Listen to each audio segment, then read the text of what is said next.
Hey, so it's Alonda. I am on my way home and I'm going to talk to y'all about some information about health insurance. But I also want to make sure y'all understand that I do not work for an insurance company. I do not have expert knowledge when it comes to insurance companies.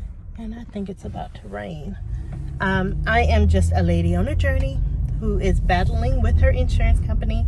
And I have some knowledge. Knowledge is power, so why not share it? All right, y'all. Hey everyone, it's Alonda. Welcome back. Today is August 5th, and I had a doctor's appointment.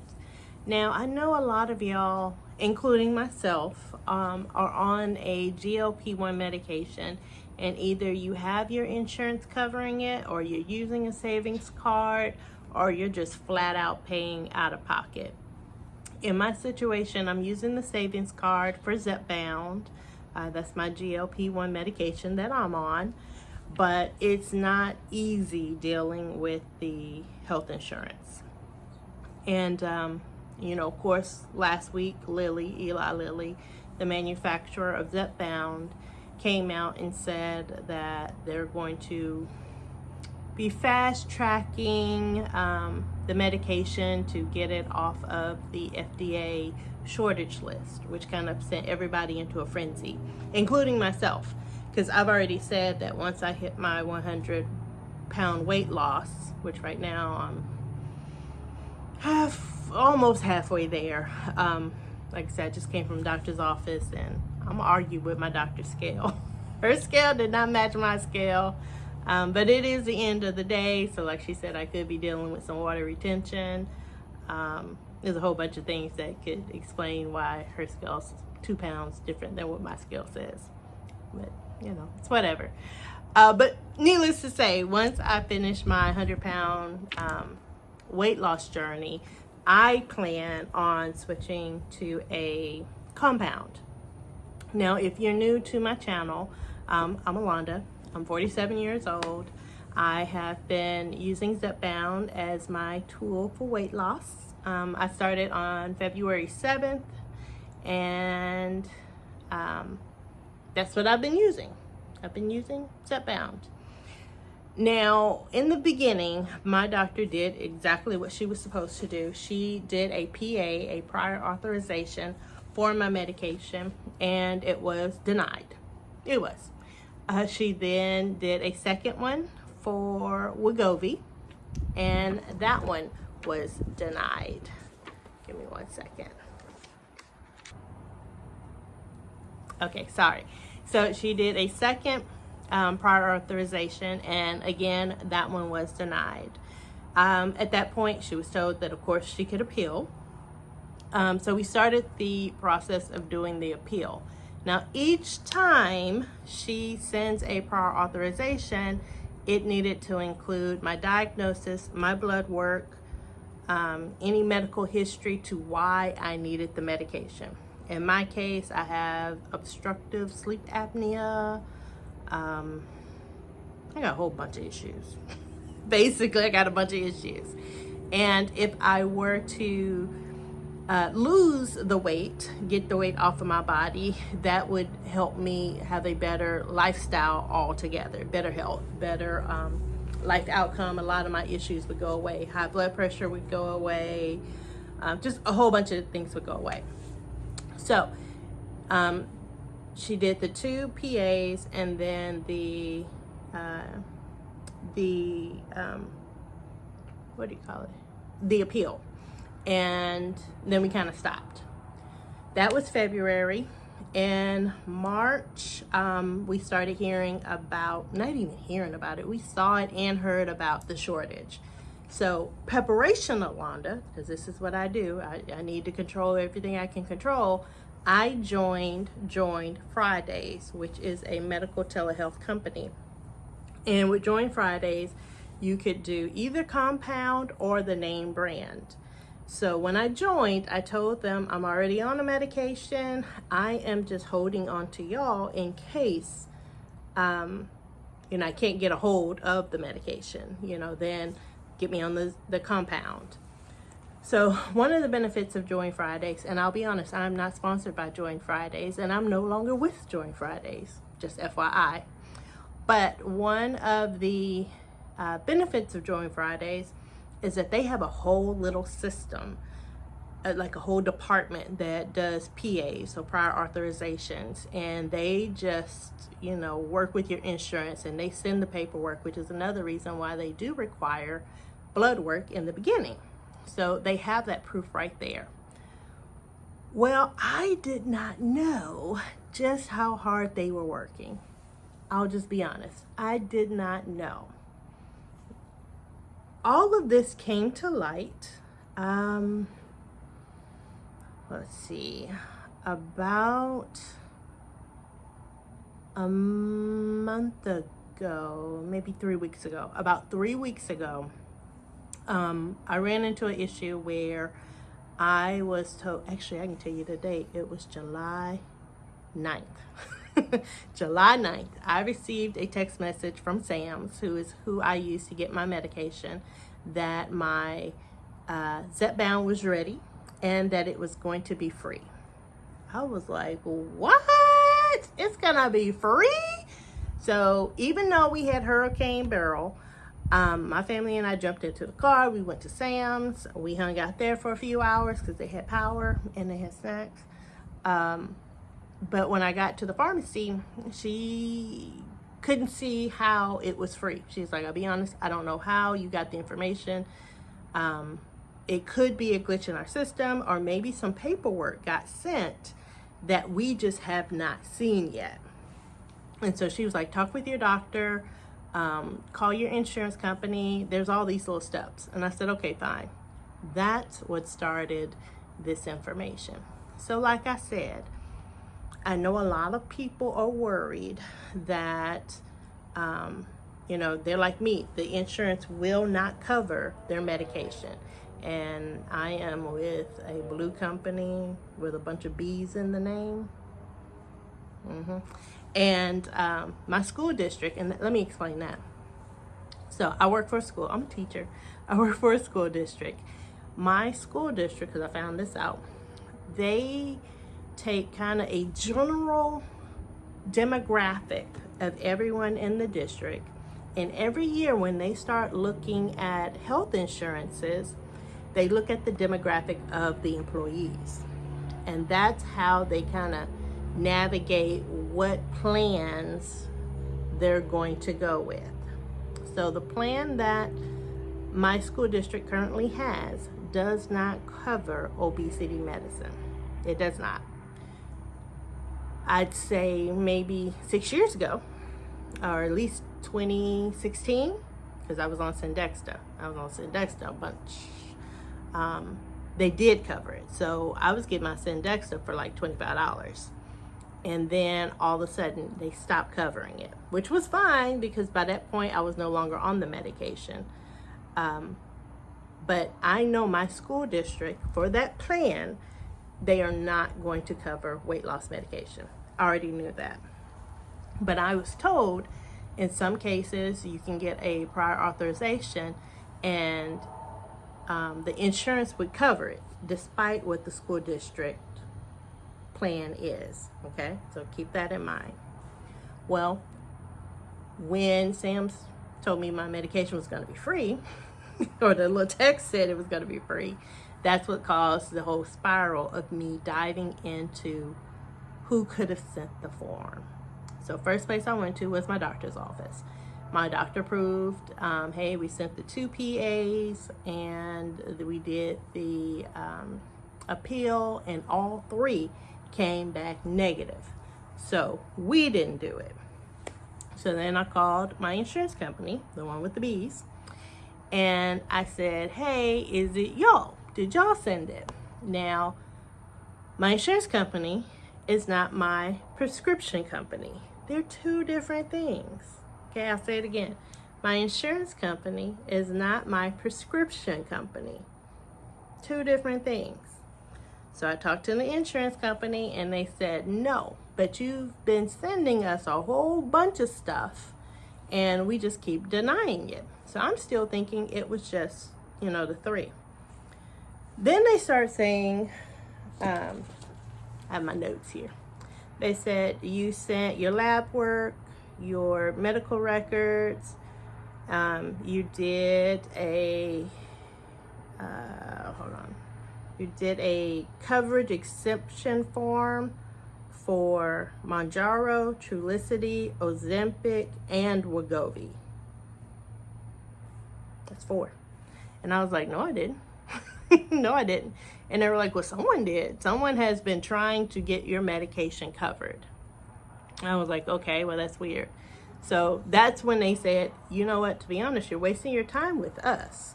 You really need to talk to Express Scripts, because Express Scripts is who your prescription is actually through. Okay, first time I've ever heard that. So I get on the phone with Express Scripts, and she said you need to do a coverage exemption. This is my sheet with my notes, my coverage exemption and benefits coverage request. So this is my little sheet that I have because I keep forgetting these terms. That's what's flying up in the camera. But she said coverage exemption. She was like, you need to do a coverage exemption, and to be honest, your doctor has to send it. This is what Express Scripts said.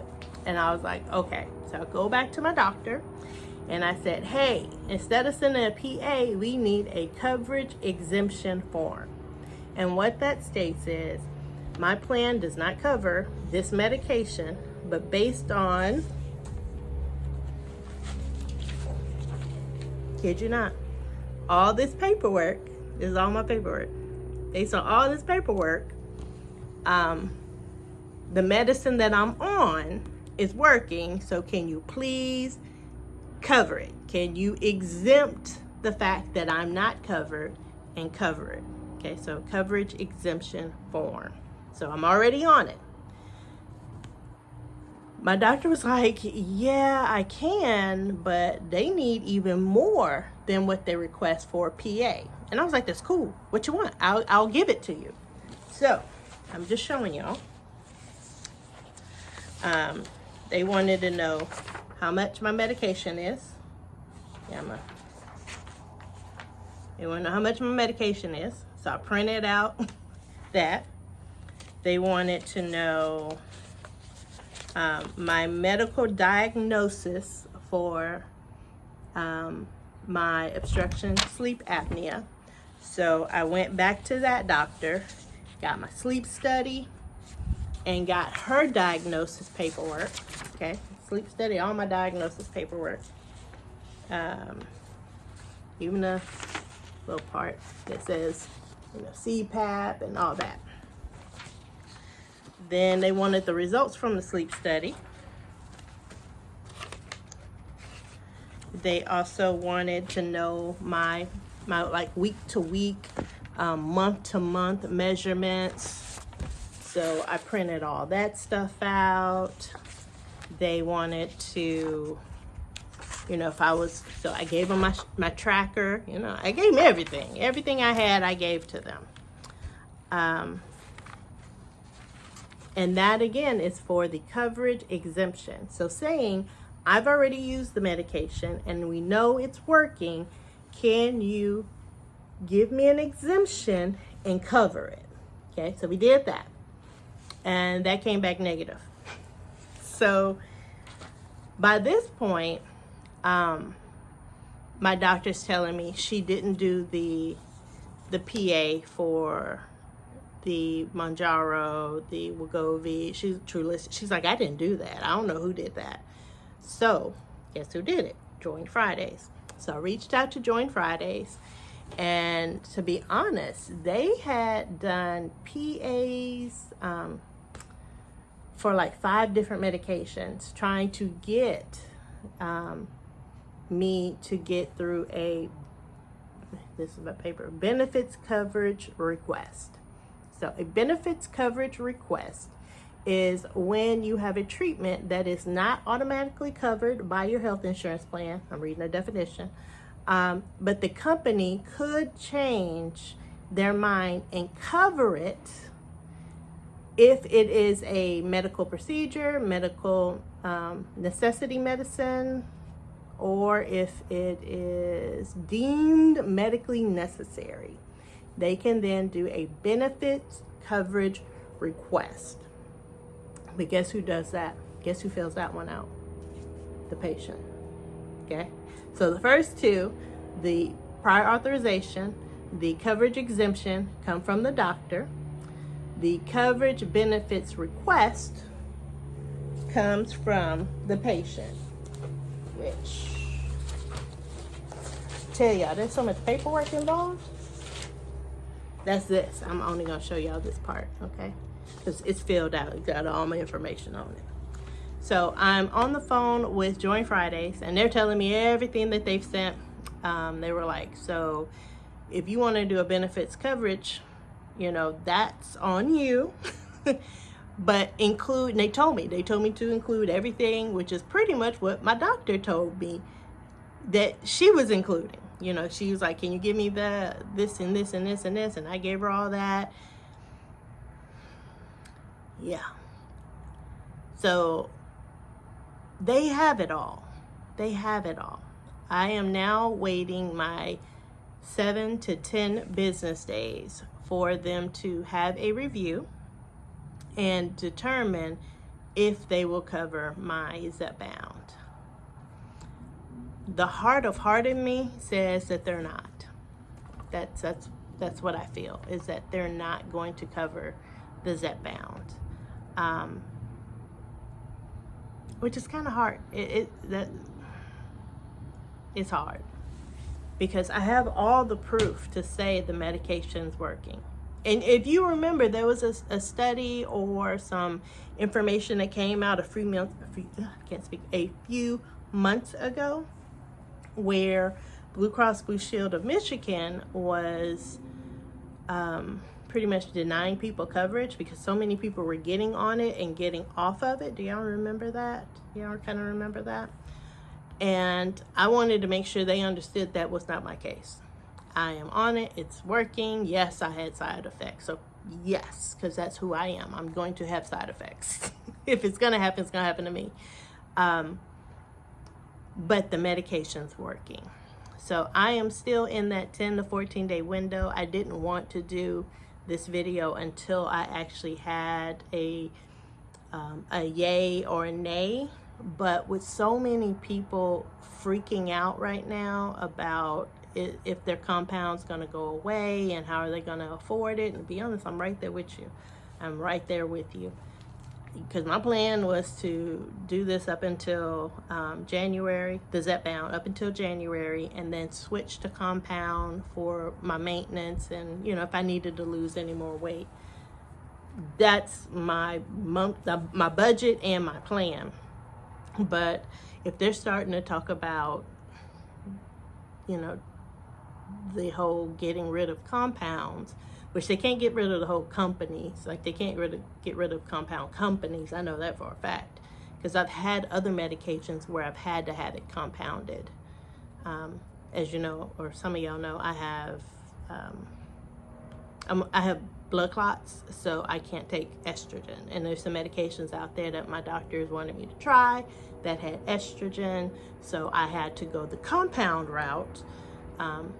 So it didn't carry that estrogen in it. So I know those companies are going to stay. They just won't be able to make the tirzepatide the way that it's formulated as Zepbound. I know that. But again, it's kind of scary. And I don't know if you're like me. I had not heard of these other two. All I kept hearing about was PAs. But there's other layers to it. And let's go back to Blue Cross Blue Shield of Michigan. They were also saying that people who were going to be on the medication were being mailed scales that connect to your phones. Now you know why. Because it tracks your data. It tracks your data. Because again, that's everything they wanted. They wanted all my data. Everything you had. Every time I stepped on the scale, they wanted that information. But again, I truly in my heart of hearts feel like they're going to deny it. Even though I've done everything, my doctor has done everything in her part, and even Join Fridays. Like I said, I'm not with them anymore because I need that $99. You know, I'm a teacher, I'm on a budget. But I know, based on everything, that everyone went to bat for my health. And that's just something about it. I live by an airport, so I apologize for the noise. I can take this off now. I have my details. Everyone went to bat. My doctor went to bat. Joint Fridays went to bat. Now it's up to me. It's up to me to keep going to bat for my own health and medication. So for those of y'all out there who are scared and freaking out about what was stated about the compound, don't give up. I'm not gonna give up. Even if they come back with a no, I might have to call Express Scripts and be like, so what's next? What else can I try? What can I do to get y'all to cover this medication? Because even like what the lady told me when I spoke to her, she said they might give you partial coverage. So they'll deny it or give you partial, meaning they'll approve it, but you might still have to pay $200. And I was like, that's fine. I mean, 200 is better than 550. So, like I said, I'm in the waiting pattern. I don't know what's going to happen. If you do want to keep up with what's going on, subscribe. And hopefully, if not this Friday's video, then the video next week, I should know if my prescription company is going to cover my Zepbound. But y'all, it's a lot. It's a lot of paperwork being pushed and shoved around. So y'all keep hanging in there. Today's Monday. Hopefully Friday will be here before we know it. So thank y'all. Y'all take care.